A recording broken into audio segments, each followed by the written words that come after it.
जिसको अंग्रेजी में कहते हैं डॉग फाइट। ये डॉग फाइट प्रारंभ हो गई है। अब देखिए लक्षण अच्छे नहीं है। न जनता दल यू के लोग तेजस्वी को स्वीकार करने के लिए तैयार हैं और न राजद के लोग नीतीश कुमार को स्वीकार करने के लिए तैयार हैं, क्योंकि राजद के कार्यकर्ता और मंत्रियों की हालत दोयम दर्जे की नागरिक की हो गई है। कोई सेक्रेटरी उनकी बात नहीं सुन रहा है।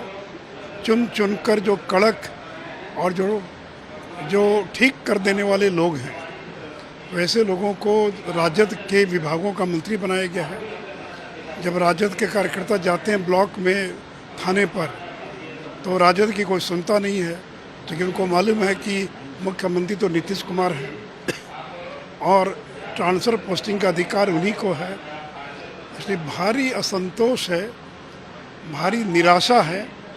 और ठीक कहा सुनील सिंह ने, कहीं कोई काम दिखाई नहीं पड़ता है, कहीं कोई काम नहीं हो रहा। 9 महीना हो गया जब से गठबंधन टूटा, एक नया काम का नाम बता दीजिए जो काम हो रहा है। और सुनील सिंह ने जो कहा कि अगर सर्वेक्षण किया जाए कि सबसे ज़्यादा दल बदल करने वाला यह अविश्वसनीय व्यक्ति कौन है, तो 2 ही लोगों का नाम सामने आएगा, नीतीश कुमार और शरद पवार। उन दोनों में कंपटीशन है। शरद पवार भी आधे दर्जन बार कांग्रेस को धोखा देकर और सरकार बना चुके हैं, वही हाल नीतीश कुमार की है। इसलिए जब तक ये चंद्रशेखर और पाठक दोनों को नहीं हटाएंगे, या दोनों में से किसी एक को तो हटाना पड़ेगा, उसके बिना ये सरकार की गाड़ी आगे बढ़ने वाली नहीं है। और तेजस्वी यादव 1 महीने के बाद घूम फिर कर आए हैं। कल सदन का सत्र है, तो कल पहुंच जाएंगे सदन के अंदर। इन्हीं सारे मुद्दों को लेकर भारतीय जनता पार्टी 13 तारीख को विधानसभा चलो का नारा दिया है।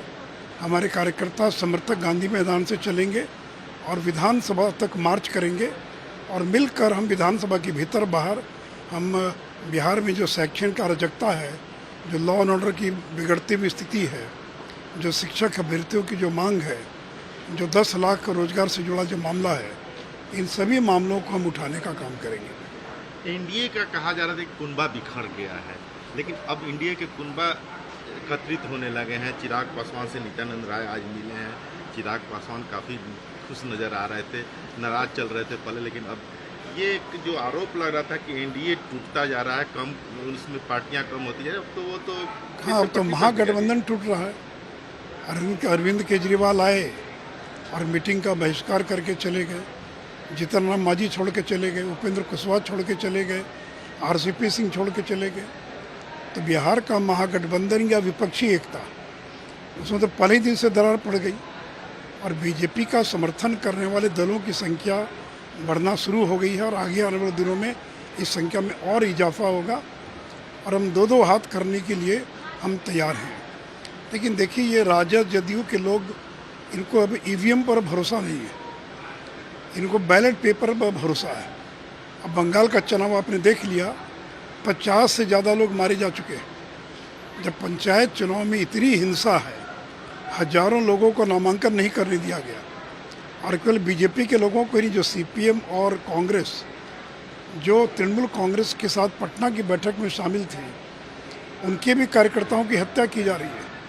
यही लालू यादव जो बिहार में थे और 2003 का पंचायत चुनाव हुआ तो 150 लोग मारे गए थे। बंगाल में तो केवल 50 मारे गए, 150 लोगों की हत्या हुई थी पंचायत चुनाव में बिहार के अंदर। तो इन लोगों को बूथ कब्जे पर भरोसा है, इनको ईवीएम पर भरोसा नहीं है। इनको लगता है कि बूथ लूट लेंगे, बैलेट छाप लेंगे, चुनाव जीत जाएंगे। वही काम बंगाल में कर रहे हैं।